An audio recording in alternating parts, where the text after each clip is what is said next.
बिस्मिल्लाहिर्रहमानिर्रहीम। अस्सलाम वालेकुम नाज़रीन। इमरान खान कहानी मेरी ज़बानी, मेरा ख्याल में आप रोज़ाना ही सुनते हैं। इसके क्या पाकिस्तान पे असरात मुरतब हो चुके हैं और क्या कुछ होने वाले हैं, और जो पाकिस्तान की तारीख़ का बदतरीन इस खित्ते की तारीख़ का बदतरीन तूफ़ान और सैलाब जिसकी पाकिस्तान जद में है, और उसके ऊपर इमरान खान साहब का वजूद जो है, क्या कुछ सामने आने को है। वैसे इस ज़हन में आ रहा था कि पाकिस्तानी फ़ौज के अंदर 1947 से लेके आज तक, चलो 1951 कर लें कि वो 7 जनवरी 1951 को रॉयल पाकिस्तान आर्मी बनी थी, और पहले कमांडर इन चीफ जो थे वो जनरल अयूब खान साहब जो थे वो बने थे।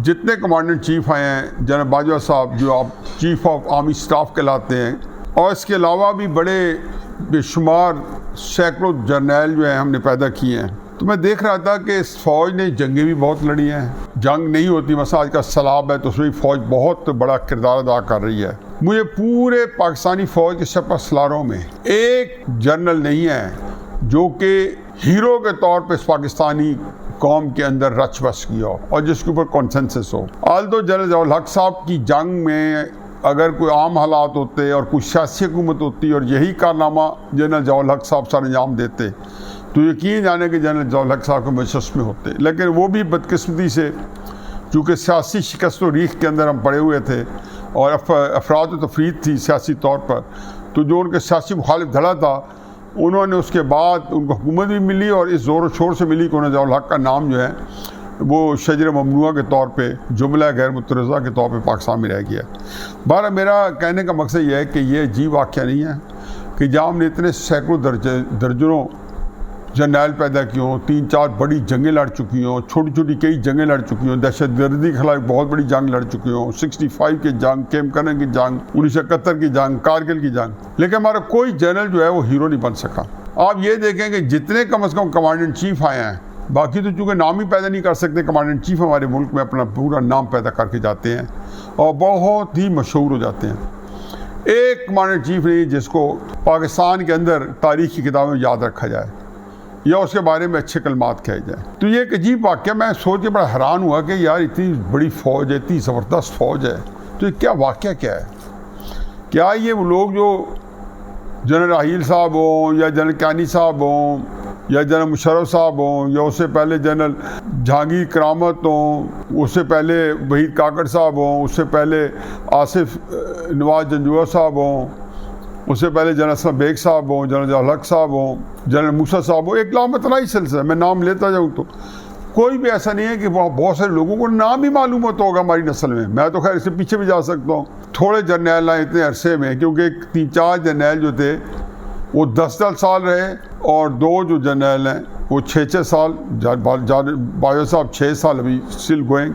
ये मैंने जिक्र कोई ऐसे नहीं छेड़ दिया कि आज मेरा कोई इसको डिस्कस करने को दिल कर रहा है। मैं ये जिक्र इसलिए छेड़ा कि पाकिस्तान आज जहाँ खड़ा है, मैं पिछले 6-7-8-9 महीने से जब ये बात कर रहा था और कह रहा था, उससे भी पहले कह रहा था कि पाकिस्तान अब इससे नहीं निकल सकता।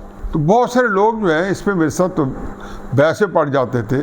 मैं तो चूँकि देख चुका था, मैं बार बार पिछले कई सालों से लिख रहा हूँ, 6-7 साल से लिख रहा हूँ कि हजूर आप वो पाकिस्तान को 1971 जैसे हालात से दो चार कर रहे हैं, और 1971 का सानिया अभी तक हमारे जहनों में पे नक्शा हमारे जहनों पे, और आप इसको पाकिस्तान जो है फिर उसी तरफ जा रहा है। पूरा पाकिस्तान, ऐसा कहें कि वो आज लिखा होता है कि पूरा बरतानिया का जितना रकबा है उतना रकबा पाकिस्तान में, यानी उस मुल्क का रकबा पाकिस्तान में आज पानी के अंदर है, डूबा हुआ है। ये कहानी जो है इमरान खान साहब जिसका एक हीरो का किरदार है जिनका, ये कब शुरू हुई? मैं इसको 3 हिस्सों में तकसीम करता हूँ। एक हिस्सा 2014 से लेके 18 तक का, दूसरा हिस्सा 2018 से लेके 2022 तक का, और तीसरा हिस्सा जारी है 2022 से शुरू हुआ और आज तक जारी है, जो जिसको 9-10 महीने हो गए, 8-9 महीने हो गए। शौकत तरीन साहब जो है आज टीवी पे आके बैठ के और बहुत ही अपनी सफाइयाँ पेश कर रहे थे, जब से ये उनकी ऑडियो आई आज पहली दफ़ा सामने आए हैं। आज आप उज़रस गुनाह बदतर गुनाह आप फरमा रहे हैं कि जी IMF को जो आपने कॉल की थी वो कट एंड पेस्ट है, लेकिन एक फिक्रा नहीं है जिससे आपने कहा होगा कट एंड पेस्ट के अंदर ये गलत है। आप पूरी बता दें, उसमें हो सकता है कि कट एंड पेस्ट में मज़ीद भी कोई बातें ऐसी हों जो गैर ज़रूरी हों, लेकिन जो क्रक्स है वो आपने कहा है कि हाँ मैंने कहा है कि मीडिया को लीक करो। जब आप क्या कह रहे हैं इन हालात में IMF के ऊपर आप कह रहे हैं कि IMF को लेटर लिखो, कि आप मिफ्ता साहब को लेटर लिख रहे हैं, सारे वज़ीर ख़जाना दोनों को कह रहे हैं, इंसिस्ट कर रहे हैं कि ये IMF का प्रोग्राम ना आए, क्योंकि इसके साथ एक चीज़ लफ्ज़ थी कि IMF का प्रोग्राम नहीं आता तो पाकिस्तान डिफ़ॉल्ट कर जाता है। सारे तहरीक इंसाफ वाले खशू खशू के साथ, दिल जमई के साथ, सिद्ध के दिल के साथ ये चाहते थे कि IMF का प्रोग्राम ना हो, ताकि ये हुकूमत अगर पाकिस्तान के टूटने के बाद टूट सकते तो टूट जाए। अल्लाह ताला इन लोगों पे, अब मैं क्या कहूँ, इनको हैफ नहीं आता कि पाकिस्तान के बारे में क्या सोचते हैं। हमने से सख्त हालात सुने हैं जुल्फ़िकार भुट्टो साहब के दौर के अंदर, हमारे ऊपर इतने गंदे पर्चे मेरे ऊपर बनने आए थे स्टूडेंट्स लीडर, कहाँ से गुजरे हैं, कभी सोचा नहीं, तस्वर नहीं किया था। इधर पाकिस्तान के ऊपर बैरूनी कोई खतरा आता था, इधर पाकिस्तान इकट्ठा बैठ जाता था। 16 दिसंबर 2014 को APS के स्कूल के जब हमला हुआ तो इमरान खान साहब जो हैं उस वक्त, अगर मैं आज जब सोचता हूँ कि उस वक्त उनका धरना ताकतवर जा रहा होता और 10 बंदे ना रह गए होते या 2 दर्जन बंदे आगे ना बैठे होते जो बेचारे 126 दिन से बैठे थे, तो खुदा गवाह कि उस दिन भी ना आता। इतना बेरहम आदमी है, इसके अंदर कोई रहम नहीं था। अशोक शोई के लिए आज पहुंचोगे, किसी सैलाब ज़दगान बेचोगे, बहावलपुर जलसा करना है। अब ये तो पता चल गया ना कि जलसे जो है वहाँ तहरीक इंसाफ वाले बजमा इकट्ठा कर लेते हैं। वो पंजाब के सबसे बड़े डाकू के पास साथ कल जलसा किया ना गुजरात में। ये कौन था? ये पाकिस्तान का सबसे बड़ा डाकू परवेज इलाही साहब। इसको बारे में कहा था ना, मुस्लिम लीग नून वालों पे लानत है कि ये क्लिप्स कब अगर अपनी जलसों में सुना दे, अपनी प्रेस कॉन्फ्रेंस में सुना दे, बार बार सुनाए के सारे क्लिप्स इमरान खान साहब के। शर्म इनको नहीं आएगी, लेकिन आप तो सुनाएं, आप लोगों के सामने लेके आएंगे ये क्या क्या कहते रहे। और तहरीक इंसाफ वाले कम से कम ढीठ तो बन जाएंगे ना, बेशर्मों की तरह तो इसकी सपोर्ट करेंगे ना। फाइनेंशियल टाइम्स की जो रिपोर्ट आई है, जो आरिफ नकवी का एक नया अकाउंट है आज डॉन के अंदर आया है कि एक $6,75,000 एक ऐसी ट्रांजैक्शन हुई है जो कहीं भी नहीं थी, आज पता चली है। रोजाना एक पता चलता है इमरान खान साहब ने $1 मिलियन, $2 मिलियन। पाकिस्तानियों को पता है $1 मिलियन क्या होता है? $1 मिलियन तकरीबन समझे कि 24-25 करोड़ रुपया होता है। और ये ऐसे आए 2-2, 4-4, 5-5, $7-7 मिलियन, जैसे कोई मसला ही कोई नहीं है। कहाँ से पैसा आया है?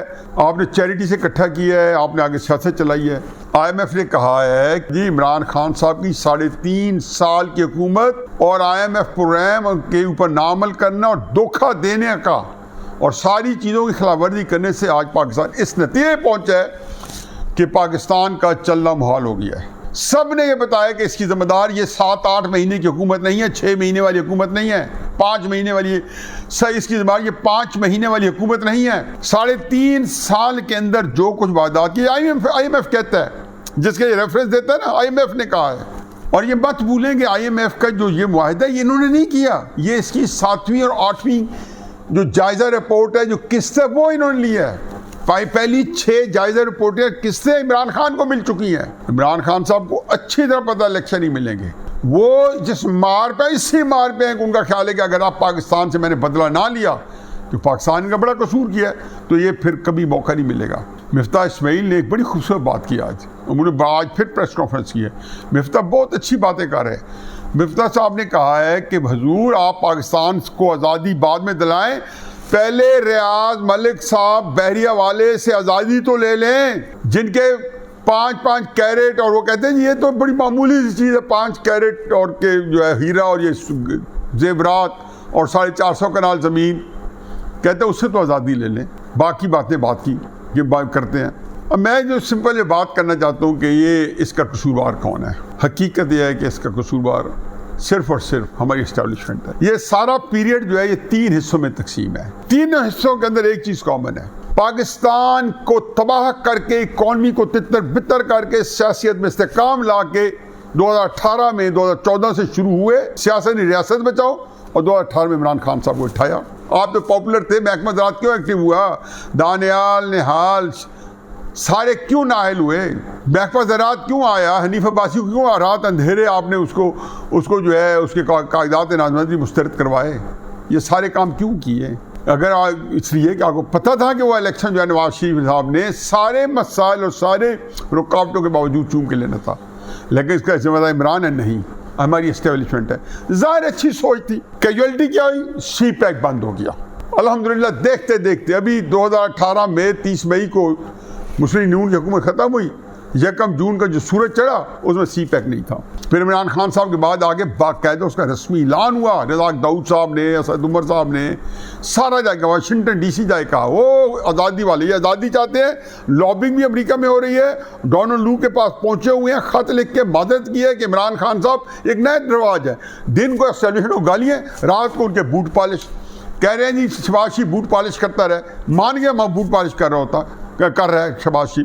आप क्या करते रहे हो 2018 में, 2019 में, 2017 में, 2016 में? आप क्या करते हो? आपको तो किसी मेजर करने का फोन आ जाता तो गाड़ी में, मुझे तारीख साहब वाले कहते हैं बातें खिल जाती थी, फौरन गाड़ी में ठक कर बैठते थे। सारे को पता है मेरे इस्टेब्लिशमेंट को। लेकिन मेरा इस वक्त सवाल इस्टेब्लिशमेंट से है कि जब आप इसको ला रहे थे तो आपके जहन में क्या नक्शा था? अब दो मेरे सामने सूरतें हैं कि या तो आप ये समझ रहे थे कि इमरान खान साहब को ले आएंगे, जो अमूमन तासर दिया जा रहा है और है भी शायद यही हो कि इमरान खान साहब को ले आएंगे, फिर हम चलाएंगे, फिर सी पैक भी चलाएंगे, सी पैक के जो बेनिफिट्स हैं वो भी लेंगे, क्योंकि हमारे पाकिस्तान के एस्टेब्लिशमेंट को बहुत अच्छा लगता है जो बड़े बड़े प्रोजेक्ट्स होते हैं उसको चलाएं। वो चाहे वो नेशनल डिज़ास्टर मैनेजमेंट हो, चाहे कोरोना का हो, जो सारे इसके अंदर बड़ा नाम होना चाहिए इनका, ये साथ बैठ के चलाते हैं। चुनाचे आपने इमरान खान साहब को जब लाया, सी पैक जब बंद हुआ तो आपको ख्याल था चला लेंगे। इसका मतलब ये हुआ कि या तो आप इतने नालायक और नाअहल थे कि जब आप इमरान खान साहब को ला रहे थे तो आपको कतई अंदाज़ा नहीं था। अगर पता था कि नाअहल है और आपका ख्याल था हम चला लेंगे, तो आपको पाकिस्तान पे तरस नहीं आया कि एक नाअहल शख्स को लेके आपने हुकूमत में बिठा दिया। और वो खुद कहता बेचारा कि मुझे तो 2018 में पता ही नहीं चला। 2013 में कहता था शुक्र है मुझे इक़्तिदार नहीं मिला, मुझे से तो कभी चलना ही नहीं था मुल्क। 2018 में आया तो बार बार कहता है मुझे तो 3 साल बाद पता चला कि मैं इक़्तिदार में आ चुका हूँ। तो आप क्यों लाए? एस्टेब्लिशमेंट से मेरा सवाल है। फिर उसका क्या सलूक हुआ? तो ये एक पाकिस्तान की बर्बादी का पहला पीरियड जिसके अंदर पाकिस्तान की चूल्हें हिल गई। फिर आपने इसको बिठा दिया, दूसरा अब हुकूमत में लाने के लिए पाकिस्तान को बर्बाद किया, सी पैक बंद किया, अमरीकियों को अंदर घुसाया पाकिस्तान के अंदर। उसके भी आपकी स्टेटमेंट आई हुई है जो आपने आफिया को भी आज़ाद कराना था। ये आपके अमेरिका के सामने आपकी जुर्रत रहना थी। IMF ने यही कहा कि 3.5 साल में पाकिस्तान को इतना बर्बाद कर दिया गया, खोखला कर दिया गया कि ये मुल्क किसी के चिमटे को उठाने के काबिल नहीं है। ये IMF की कल की रिपोर्ट है। IMF के पूरा उनका स्टडी आई और पूरे दुनिया में आर्टिकल मैं आपके साथ शेयर कर सकता हूँ बड़े बड़े इकोनॉमिस्ट के कि जो कह रहे हैं कि पाकिस्तान इकोनॉमिकली कहाँ पहुँचा हुआ है। ये सब बकवास करते रहेंगे जी इसका जिम्मेदार कौन है। कोई 5 महीने की हुकूमत जिम्मेदार नहीं हुआ करती। ये तो सिर्फ यही कर सकती थी कि अपने आप को अपनी सियासी कीमत चुका के, मैं तो कहता था ना चुकाते, मरने देते जहाँ को मरना है। कोई हमने तोड़ा था पाकिस्तान, हम मामे लगते हैं पाकिस्तान के कि जिन्होंने जो कुछ किया है उनको गंद अपना साफ करने देते। चलो खैर वो एक और झगड़ा है। आज शख्स अजीज साहब कह रहे हैं जी मैं भी मदद करने के लिए तैयार हूँ। वो तो खैर बेचारा गिल्ट है इमरान खान साहब। कहते हैं जी कि मीर क्या सादा है, बीमार हुए जिसके सबब उसी तार के लौंडे से दवा लेते हैं। फिर जनाब आ गए, आप आ जाए 10 अप्रैल से कि आज तक ये तीसरा दौर है।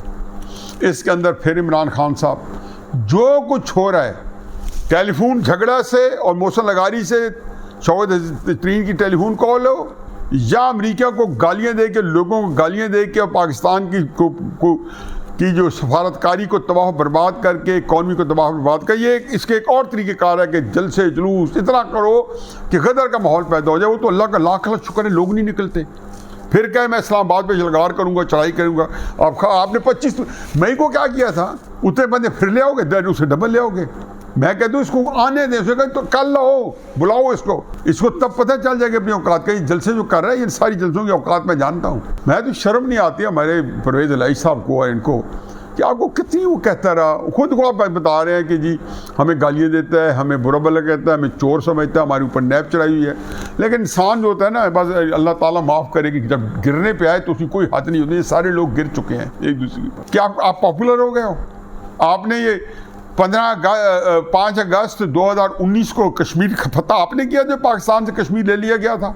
सारे झूठों के अलावा आपने कोई काम नहीं किया, सिर्फ इसलिए कि आपने देखा है कि जी आज जैसे IMF कह रही है कि एक लोगों का एक रिएक्शन आएगा महंगाई के ऊपर। अब हमारे लोग हैं, बस ठीक है, मीडिया उनको मिल गया, अदालतें इमरान खान साहब के सामने जब अदालत ये कह दे कि वो कहे कि डी ग्राउंड पे नहीं जाना, और जैसे इमरान को के पास पैगाम मिलता है, ये पैगाम मिल गया है कि सुप्रीम कोर्ट ने इजाज़त दे दी है। सुप्रीम कोर्ट कह रही है डी ग्राउंड वाला पैगाम नहीं मिला इमरान खान साहब को, बेचारों को बड़े अच्छे इमरान खान साहब को पैगाम नहीं मिला। ये तीसरा चीज़ है, इसके ऊपर आ गया सैलाब। सैलाब के ऊपर भी हुकूमती नाअहली भी इस लिहाज से कि महकमा मौसमियात ने ये कि हम कुछ कर नहीं सकते थे, हमारे पास कुछ भी होता हम नहीं कर सकते थे, लेकिन महकमा मौसमियात ने भी इन बारिशों को प्रिडिक्ट नहीं कर सके। 500 गुना ज़्यादा बारिश हुई है और अभी होनी है, ये नहीं पता कहाँ चल रहा है। इमरान खान साहब के 3 दौर और ये सैलाब, ये उस पर लगे जो इतना बेरहम शख्स हो के मुल्क के अंदर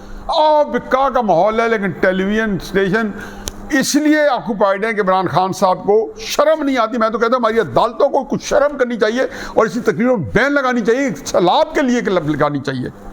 वो इजाजतें देते फिर रहे हैं, उनको जमहूरियत याद है, उनको ये नहीं पता कि सैलाब के अंदर उनका सैलाब, यकीन जानो 2 हफ्ते पहले मैं जियो को कहा कि मुझे लोगों के टेक्स्ट आ रहे हैं सैलाब की कवरेज करो, तो उन्होंने कहा जी कि उस शहबाज गिल चल रहा था, शहबाज गिल सुबह से लेकर शाम लोग गालियाँ देते थे कि यहाँ लोग मर रहे हैं, आपको शहबाज गिल की पड़ी है, शहबाज गिल पे तशद्दुद हो गया नहीं हुआ। हमारी अदालतों को मैं फिर कह दूँ कि शर्म आनी चाहिए उनको, अगर वो इसके तकरीरें नहीं रुकवाते और इसको इजाज़त दे रहे हैं और सियासी जलसों में बैन नहीं करते इस हालात में, पाकिस्तान के अंदर एमरजेंसी नहीं लगाते। इससे ज़्यादा क्या एमरजेंसी होगी? क़यामत का मंजर है, अल्लाह का अज़ाब नाज़िल हुआ इस कौम के ऊपर, पूरा पाकिस्तान डूब चुका है और यहाँ सियासत हो रही है। हालांकि मैं चाहता हूँ कि सियासत इसलिए ज़रूर होती कि इस बंदे की असलियत पता चल जाती कि ये असल चीज़ क्या है, ये जिसका नाम इमरान खान है। ये हालात हैं, कोई मुआवजा हो जाए, जो हमेशा कहता हूँ, कोई कुब्बे वाली हो, जो पंजाबी में कहते हैं कुब्बे वाली टांग है, जो पड़ जाए उसको कुब निकल जाए, किसी को कुब्बे को जो टांग पड़ी थी वो ऐसा हो जाए कि उस सैलाबों की वजह से कोई अंधाधुंध कोई लोग पैसा देना शुरू कर दे, जो हो मुमकिन नहीं है। ये को जो विशफुल थिंकिंग है, एक ख्वाहिशात है, लेकिन इस बंदे का किरदार और तीनों दौर में, और इससे ज़िम्मेदार हमारी इस्टेब्लिशमेंट है, ये नहीं समझ सके पाकिस्तान किस तरह गड़े में जा रहा है, और उसके बाद अब क्लूलेस है कि इसको कैसे किया जाए कंट्रोल। हर बात पे जो है उस वक्त काम करते हैं जब वो कहते हैं ना कि जब उसकी ज़रूरत नहीं होती है, टू लिटल टू लेट, जो भी मेयर लेते हैं। और इस्लामाबाद हाई कोर्ट ने तो 8 तारीख रखी हुई है, लेकिन कह के कि आप प्लीज़ ठीक करके लाएं, आप कर लें, हमें कोई फ़र्क नहीं पड़ता। इमरान साहब को दोहरा मेयार अपनाएं और इंशाअल्लाह आपकी तारीख बनती रहेगी। पहले भी मददसराई हमारी जारी रहेगी, हमारा तो काम है, कम से कम मेरा काम है ये मददसराई करते रहना। इंशाअल्लाह खातर खा मददसराई करेंगे, एक एक चीज़ पे, एक एक सांस पर, एक एक मूव पे हम भी वॉच कर रहे हैं इस मुल्क में, और हमने भी देखना है कि इसको कैसे चलाना है।